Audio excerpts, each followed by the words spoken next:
Yesterday I slapped my mill in front of my husband. For context, my husband is white and I am mixed.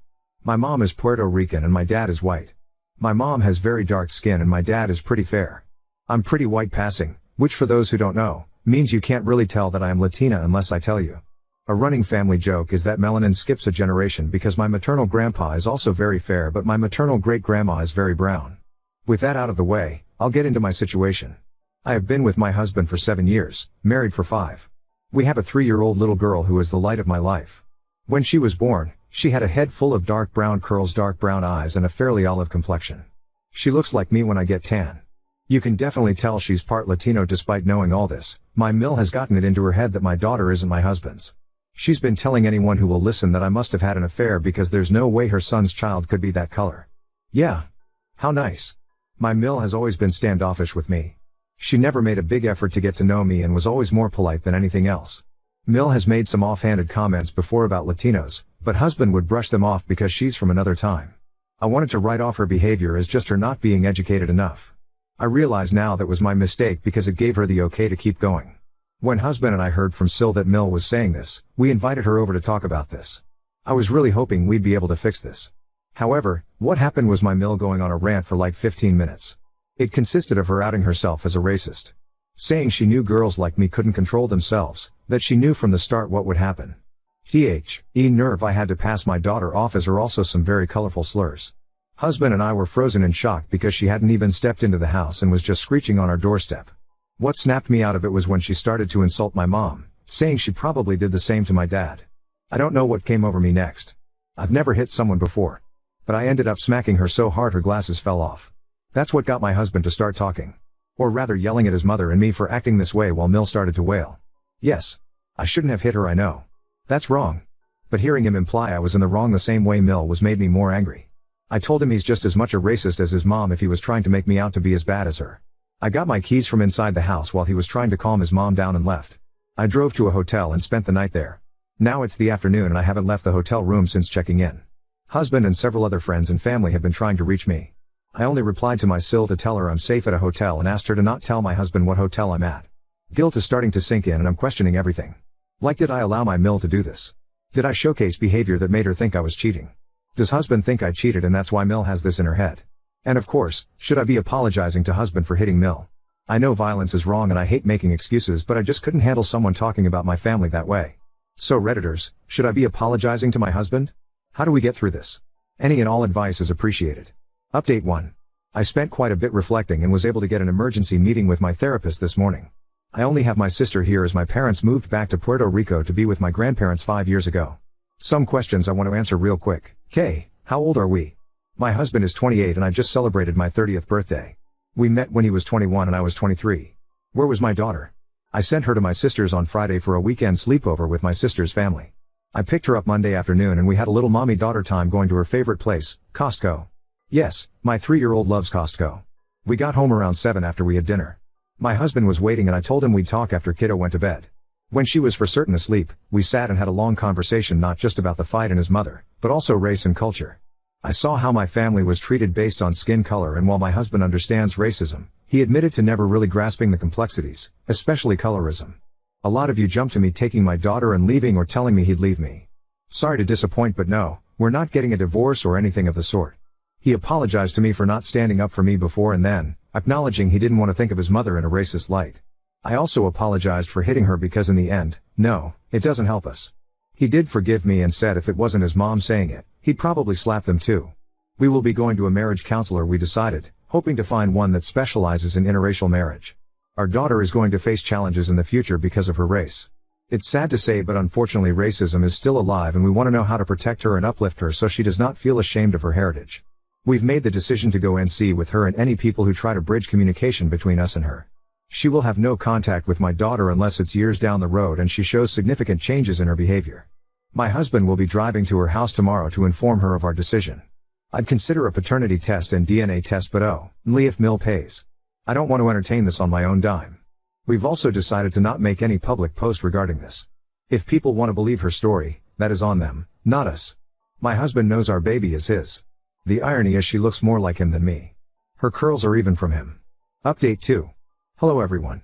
I think I jinxed myself by saying in my first update I hope this will be my last post because unfortunately, for a lack of a better term, shit continues to hit the fan. For those of you saying I should be arrested for slapping my mill, I hate to disappoint but she is not pressing charges. This is all thanks to my husband who said he'd expose my Phil's various affairs. Yes, it turns out that my Phil cheated numerous times on my mill until his death 2 years ago. According to hubby, he was paying for s/actual favors even on his deathbed. This is deeply disturbing because Phil and Mill appeared to have a loving marriage. Apparently, that was just for show. I can't even begin to imagine how hubby is feeling. We talked about it and he said it's something he felt deep shame for keeping from me, but also shame because his parents' marriage wasn't at all what they pretended it was. Husband and I are still looking for a couples therapist who specializes in interracial marriage. Husband is also looking for a therapist of his own after the conversation with Mill opened his eyes to a lot of other traumas and issues he feels haven't been properly worked through. I'm so proud of him for taking these steps. Now on to how the conversation on Wednesday went, which is of course why I made this update to continue to vent. As I said in my first update, husband went over to Mill's house to inform her that her behavior is unacceptable and will be going NC for the foreseeable future. Mill didn't take this well. The irony is that she told husband that he couldn't keep her from her only grandchild. Funny because she spent the week claiming our daughter wasn't his. She threw some colorful insults at me, claiming he was never like this before he met me and that this was all my idea to hide my apparent affair. In response, husband said if she's so certain that I'm cheating and that our daughter isn't his, she can pay for a paternity test and a pie to find my affair partner. You know, AP that doesn't exist. Husband says Mill's face turned a comical shade of red and he swears there was steam coming from her ears. This is when Mill said she'd press charges and husband said he'd just tell everyone about Phil's serial cheating. Mill apparently burst into tears then, got down on her knees, wailing he couldn't leave her. Hubby just pushed her off and left. I had already blocked her number so she can't contact me, but she blew up husband's phone till he came home and he blocked her. Husband is going to be sending her an email reiterating what he said about NC and until she proves she's gotten help, understands she was wrong, and apologizes, she won't be seeing any of us. Both of husband's sisters called us to get the scoop and agreed to set the record straight with anyone who tries to get a hold of us for Mill or tries to echo her conspiracy theories. Anyone who wants to back her up can crowdfund for a paternity test and pie. We've spent too long building up our finances to waste them on the ravings of a mad woman. Husband and I did read comments on the posts, I did tell him about it and show him, and we both thank you for the support and helpful comments. Husband has a special message for those doubting me and saying I should get arrested, get fucked incel. I love this man so much and I'm so lucky to call him my husband and the father of my little girl. We'll be celebrating Mill being out of our lives by taking our daughter out to Texas Roadhouse, eating an ungodly amount of rolls, and seeing Despicable Me 4. Wishing everyone love and thank you again for all the support. Update 3. First things first, Mill did not take the NC declaration lightly. Out of self-reflection or apologizing, she decided to double down in the most dramatic way possible. We received a letter from her lawyer claiming she was going to pursue grandparent rights to see our daughter. Yeah, you read that correctly. The same woman who spent weeks insisting my kid wasn't her grandchild now suddenly can't live without her. After my husband and I stopped laughing at the audacity, we realized we needed to take this seriously. Thankfully, a friend of mine is an attorney, and they assured us that Mill's case is thinner than rice paper. We live in a state where grandparent rights are only granted in cases of estrangement due to divorce or if one parent is deceased. Spoiler alert, neither applies here. Still, the sheer nerve of Mill hiring a lawyer has been a stressful curveball. While we've been dealing with the legal nonsense, my husband's sisters, Sil 1 and Sil 2, have been absolute lifesavers. They decided to do some digging and discovered that Mill has been spinning her web of lies far and wide. According to Sil 1, Mill is telling extended family that I am keeping her grandchild from her because I'm a jealous, unfaithful Latina. She also conveniently leaves out the part where she accused me of cheating, got slapped, and went full meltdown mode. Sil 2, who's always had a bit of a rebellious streak, took it upon herself to expose Mill's lies at a recent family gathering. She literally stood up in front of everyone, pulled out screenshots of texts from Mill, and said, if you're gonna believe this woman, at least get the whole story. Apparently, there were a lot of dropped jaws and awkward silences. Sil 2 said Mill stormed out, claiming we'd turned everyone against her. Good riddance. Amidst the chaos, my husband has been making incredible progress in therapy. During his last session, he had a major breakthrough about why he had such a hard time standing up to Mill in the past. He realized that growing up, Mill had this pattern of gaslighting and emotional manipulation that made him feel like he could never say no to her. It's been heartbreaking for him to unpack, but I can already see how much lighter he feels now that he's acknowledging it. One thing he said during one of our late night talks stuck with me, I spent my whole life thinking her approval mattered, but the only approval I need now is from you and our daughter. Cue the waterworks. I don't know what I did to deserve this man, but I am so proud of him for breaking free from her toxic grip. And now for the twist no one saw coming. Mill's brother showed up on our doorstep yesterday. This man has been a bit of a black sheep in their family, living halfway across the country and keeping to himself. He said he heard about everything that's been going on and felt compelled to come set the record straight.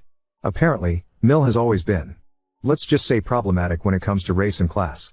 Uncle spilled all kinds of tea, including how Mill tried to stop my husband from dating anyone she didn't consider worthy of their family. According to him, she pulled similar stunts with my husband's ex-girlfriends, though none of them were as severe as this. He apologized on behalf of their family and said he fully supports us cutting Mill off. He even offered to help cover legal fees if she drags this grandparent rights nonsense any further. Honestly, he seems like a solid guy, and I'm grateful someone in that family has some sense. As for us, we're focusing on moving forward. My husband and I found a fantastic couples therapist who specializes in interracial families, and we've already had 2 sessions. We're also looking into relocating in the next year or so, just to put more distance between us and Mill. Not running away, just prioritizing our peace. Our daughter, blissfully unaware of all this drama, has been her usual sunshine self. She's currently obsessed with baking, so we spent this morning making cookies while she belted out songs from Encanto. Yes, I'm the mom who sings along and cries every time Dos Oruguitas comes on. Don't judge me. Final thoughts, for now, to everyone who has reached out with support, advice, or just a kind word, thank you from the bottom of my heart. This journey has been a roller coaster, but knowing there are people rooting for us has made all the difference. And to Mill, in case you ever stumble across this post, I hope you find the help you so desperately need, but until then, stay the hell away from my family. Now on to second story. Kicked my fiancé out after finding out he slept with my sister, crushed her memorial garden, and cut out my mom. This is a repost. The original was posted in /r/true off my chest by user IndependenceSodd9989, which Reddit deleted, so she is calling herself constant_son_2154 now. I'm not the original poster. The new update was found by u/witchywillera. Status, still slightly inconclusive. _original 30-year-old woman here. I have a sister who's just a year older than me. We've always had such a good relationship, so finding out about this one hurt. She might as well have just stabbed me in my heart. On top of that, I've been with my fiancé since high school and we've always been with each other through thick and thin. We were going to get married in a few months. I have no idea why on earth they did this to me.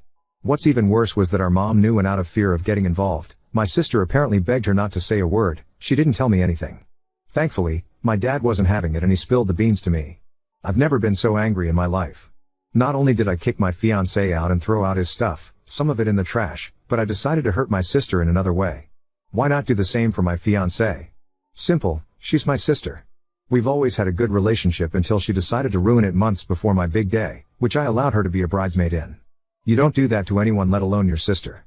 Yo, blood. My sister's big on gardening, so when she lost her dog, she made a garden for him. I knocked on her door, she didn't know that I knew, and of course I played nice. I moved on to what she did with my fiancé and I slightly damaged her garden. I honestly just crushed a couple flowers. Am I sorry? No. Her excuse sent me over the edge. It just happened isn't a reason. Sleeping with my fiancé just happened like that, I guess. I told her I didn't want her speaking to me anymore and that I also didn't want our mom to speak to me. My fiancé won't say a word since I threatened to call the police if he ever went near me again. Yay, I made my sister cry and scream at me, but I genuinely feel like I should be the one crying. She knew how important getting married was to me and now I can't experience that. Pair that with the fact that I had to hear this from my dad, not my bum excuse of a sister or fiancé. Hell, even my own mother didn't say a word to me. It's like she lets my sister run her. Fuck you, Tia. Fuck you, Logan. If they ever see this, I'd be absolutely delighted. Edit, since many people keep bringing this up, I'm upset that I lost the relationship I've always put 100% into. I was excited to get married of course, but then this news came out. It really hurt me. I didn't want to believe it at first. I almost thought my dad was pulling my leg. Later turned out to be true. I swear I have trust issues now. Edit number 2, thanks again for all the suggestions, y'all. It's helping me feel more confident in exposing them. I'm just a bundle of nerves right now because I know shit's gonna hit the fan again. When I do so, I'll try my best to come with an update. I mean, it's the least y'all deserve, haha. Last edit, when I say I decided to hurt her, it's because I kinda ruined something so meaningful to her. I feel like for most people, besides on here, that would be a bit far. That's just how I feel though. I understand it's not what you guys wanted, lol. Clearly worked to buy, though, since she thought I was so damn psychotic for that. Like I said, I don't feel sorry about hurting her that way. Update 1. Hey everyone. Seems like my other post has been deleted. Thanks again for the comments and support. I found out quite a bit. To start off, I did expose her and my ex on my story. I unblocked them both to tag them. Shout out to the dude who wrote down what I should say. I saved it and wrote it but added some other words of my own. My ex actually blocked me after he saw my story. I sent my Reddit post to my sister after. At the time, she didn't see but I got a call from my ex's mom. She was furious about everything but she asked me how I was holding up and if I've heard the news. My heart sank a little because I honestly couldn't bear to hear any more bad news. I asked her what she was talking about. She said, "So you haven't?" I said no and asked her to tell me. "My sister's pregnant." Apparently, he told her in an attempt to make her chill out on my sister. I didn't want to hear any more so I told her I needed to hang up the phone. Thankfully, she accepted because I literally burst into tears 2 seconds later. After 5 minutes of crying, my sister responded to my story and text with the Reddit post link. She was texting me in all caps begging me to take it down. If I wasn't so upset, I would have laughed a little but I just sat there watching her blow up my phone. I got even angrier when she said, "I'm coming over and I'm telling mom that you're spreading my business online, alright, you big baby." Still never responded though. I felt frozen. 30 minutes later, she's trying to break my door down so I opened it in a fit of rage and I started screaming all kinds of shit at her. She kept screaming at me to take it down and I told her that's gonna stay up for as long as I want it to. She kept telling me she didn't deserve online hate and she even tried telling me that she's always been there for me through everything and that she would have forgiven me if it was the other way around. That's when I punched her. A small part of me felt guilty. I'm not the fighting type and that was probably evident in my last post, haha, but she retaliated by saying it's not my fault, he was tired of you, and that's when I told her that I hope she ends up like her dog and that she deserves every bit of hate she's getting for ruining my relationship. I even apologized for not ruining her entire garden and her stupid face at first. I know I'm wrong for saying this but the entire time, she was playing the victim. She called me evil and told me to rot in hell. Kept saying I was punishing her over a mistake. I said, "You have no idea what you've put me through and I know you would have done the same thing if you were the victim." She kept crying and insulting me because all she's ever done was support me through everything and I had the nerve to hurt her and allow strangers to bash her on the internet. I told her she deserved it and I don't want her talking to me ever again, and if she comes near me, I'm calling the police. She kept saying I was being extremely unfair and that she said she was sorry in her texts but I wasn't having it. I told her to tell mom I'm not talking to her again either. She asked me if I was really going to cut her off like that and I just wished her good luck with her unwanted child and told her to go home. That was the last time she walked off my porch. Anyway, I had to clean up my favorite vase because she smashed it, but it doesn't even matter. At least they're out of my life. However, it's weird how sad I feel now. It's for my own good but damn, I'll never experience the bond we had again. On the bright side, seems like I've dodged 2 bullets. Last edit to say that my dad called not too long ago asking me to take every post down because according to my mother, my bitch sister is bawling her eyes out over mean people on the internet. As if I'm taking anything down. My dad's pissed about her pregnancy but my mom continues to defend her by saying we need to chill out on her a little bit. This is why I'm not talking to her. Thanks again though, everyone. I'm exhausted and I need to worry about other things. Update 2. I've officially decided to go LC with my dad today. Surprisingly, he wasn't that upset about it. However, he's still on team take down the posts and that's why I made my decision. My mom wants nothing to do with me because if I wasn't going to respect the family, there's no point in trying to get to you. Wow, it's almost like that's what I wanted. My cousin and my ex's sister have been supporting me. Apparently, my sister has had meltdown after meltdown because more people are slowly finding out about the affair not only in person but on the internet. She actually got into it with my cousin online and according to my cousin, my sister keeps asking her to tell me to take down the posts because she's sorry and she felt pressured into doing what she did. Last I even heard about my ex was from his sister. She told me that they did speak and although he's not ready for a child, he doesn't feel comfortable leaving my pregnant sister on her own. He also wants me to stop what I'm doing but oh well, they're made for each other. Anyway, I've surprisingly been feeling a bit better thanks to my cousin and my new sister, as I like to call my ex's sister now, haha. I've actually gotten some good sleep. Still considering therapy too. A very tiny part of me feels pretty bad for exposing my sister and ex and I'll always miss the relationship I've had with them, even despite my last encounter with my sister, but they've hurt me and it's what they deserve. If they're not taking it well, that's their problem.